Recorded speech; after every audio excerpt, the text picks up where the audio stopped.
Don't come back if you can't even handle basic housework. My mother-in-law yelled at me angrily. She said this while I was in the hospital with a broken leg. The ironic thing was that she was the reason I got hurt, but instead of apologizing, she wanted to throw me out of the house. At that point, I had had enough. "Oh, I'd be happy to leave, ma'am," I replied with a smile. But a few days later, something happened that changed everything. "Do you have any idea, Mom?" my husband asked her. "Did you not know about Emily?" When my husband revealed the truth, my mother-in-law's face went pale. "My name is Emily Johnson. I married Alex 3 years ago after meeting him through a friend. Alex's family runs a small diner, mostly managed by his mother. His father passed away when he was young, so she raised Alex by herself, which I knew must have been a tough journey. At first, I respected her deeply.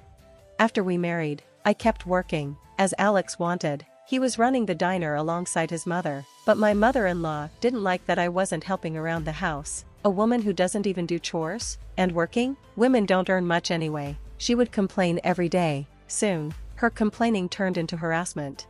"You don't do any chores," she'd say, and if I found time to help, she'd criticize my work.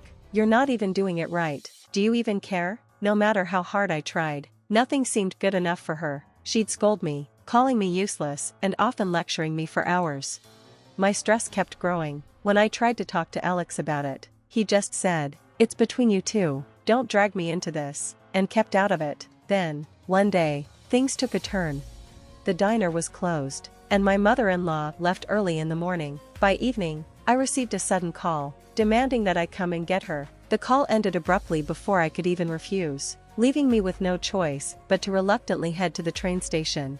When I finally reached the station, she did nothing but complain all the way home, accusing me of being late and complaining about the heating system. It was nothing new, so I just nodded and shrugged it off, but I guess that got on her nerves. "What kind of attitude is that? Don't you think it's disrespectful to your mother-in-law?" she snapped. In a fit of rage, she raised her hand against me, even though I was driving. "Ouch, stop it. I'm driving," I said. "Quiet," she yelled. "Don't you dare talk back to me." My pleas fell on deaf ears as she was blinded by anger. Not satisfied with slapping me, she tried to kick me hard, but her foot hit the steering wheel. The next thing I knew, I was in a hospital bed. "Where am I?" I asked the nurse, who was changing my drip. "You were brought to the hospital after a car accident," she explained. "You broke your right leg and have cuts and bruises all over your body." "How's my mother-in-law?" I asked, concerned. "She only has a few scratches. No one else was injured," the nurse reassured me. I felt slightly relieved. However, when my mother-in-law came to my room, she immediately started yelling at me. "It's all your fault I got injured. You need to pay me compensation," she screeched the moment she saw me injured. "Where did you get injured?" I asked. She rolled up her sleeve and showed me a small piece of gauze. Meanwhile, I was confined to my bed, unable to move. After all, the accident was her fault. She lost her temper and hit me while I was driving, causing the crash, but there wasn't a single word of apology from her.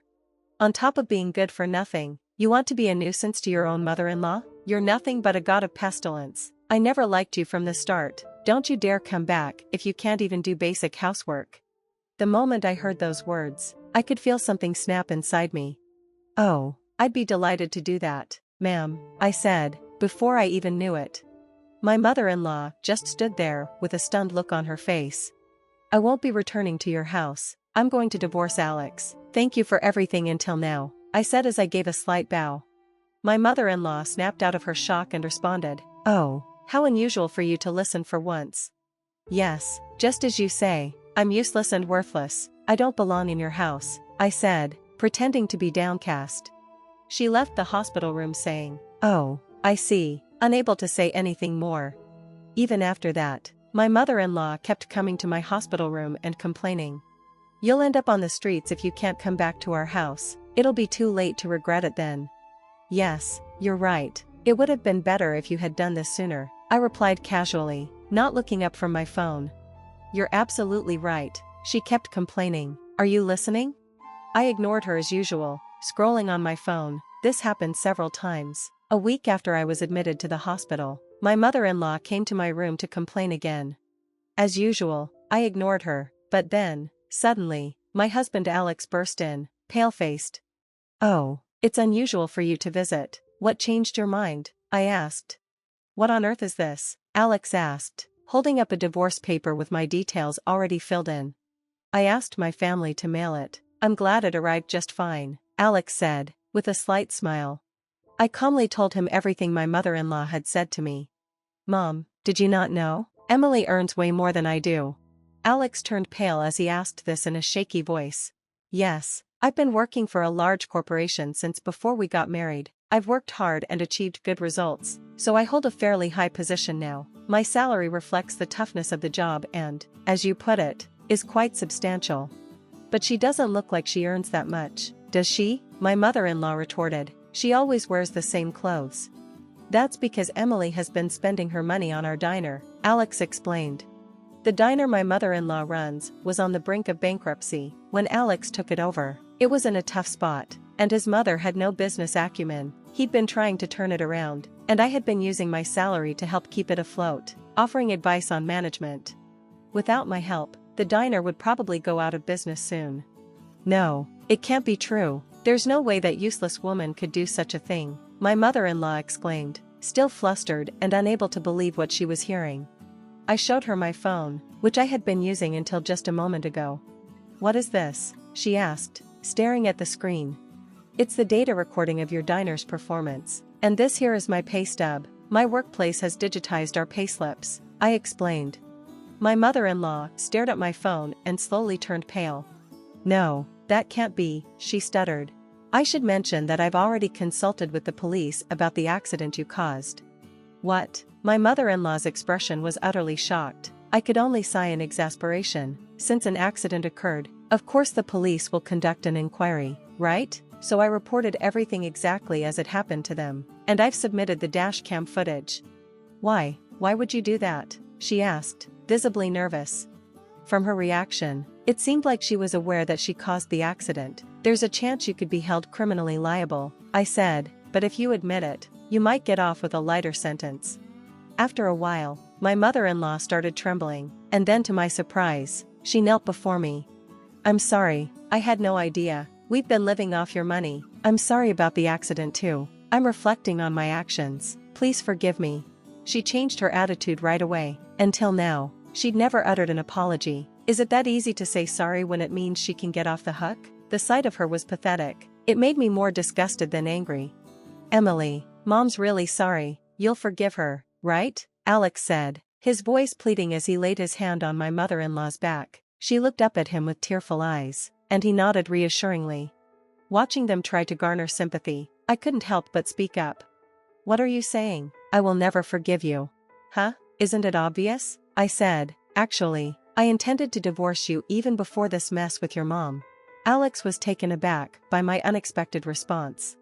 Even when I was seriously injured and hospitalized, you never visited me. You spent my salary without a shred of gratitude. I've been fed up with you for a while now. What's the point of staying married to you? In fact, you're only bringing me down. That's why I'm divorcing you. I smiled brightly, in stark contrast to Alex and my mother-in-law, whose faces were filled with despair. There was some fuss afterward, with Alex throwing a tantrum, but once I mentioned getting a lawyer involved, he quickly signed the divorce papers. He should have just signed them without making such a fuss. I couldn't be more disappointed in him, but the regret of marrying him cut deep. Once they lost my support, their family diner quickly faced operational issues and shut down in no time, leaving Alex and my mother-in-law in a poor state. My mother-in-law had said she would be left on the streets, but it seems they were the ones in that predicament. They sold off the diner for peanuts and moved to a rundown apartment. Having no work experience outside the diner, they could only find low-paying jobs, barely scraping by. By the way, it turned out that my mother-in-law had lied about losing her husband at a young age. She was actually quite the player, and her fed-up husband had filed for divorce and left her. Even on the day of the accident, she was out gallivanting with another man. I found out these details from a police officer who was investigating the accident. I have nothing but gratitude for the police who kept up the investigation. My mother-in-law will probably be charged with some crime at some point. Already living a miserable life, if they end up in police custody, they will likely face ruin. Perhaps sensing this, I received a plea for reconciliation from my ex-husband after our divorce. If you continue to bother me, I'll have the cops come for you and your mother, I threatened. After that, he never showed up in front of me again. The divorce went through smoothly, and I cut ties with my in-laws. My broken bone healed after treatment. Currently, I'm working hard while still recovering from my injury. I had been using my salary for my in-laws' diner before, so I had almost no money left for myself. But it's different now. I'm working for myself and able to spend money only on myself. I had no idea how much happiness this would bring. I'm thinking of valuing myself more, and if I can find a partner who values me, I'm considering getting remarried.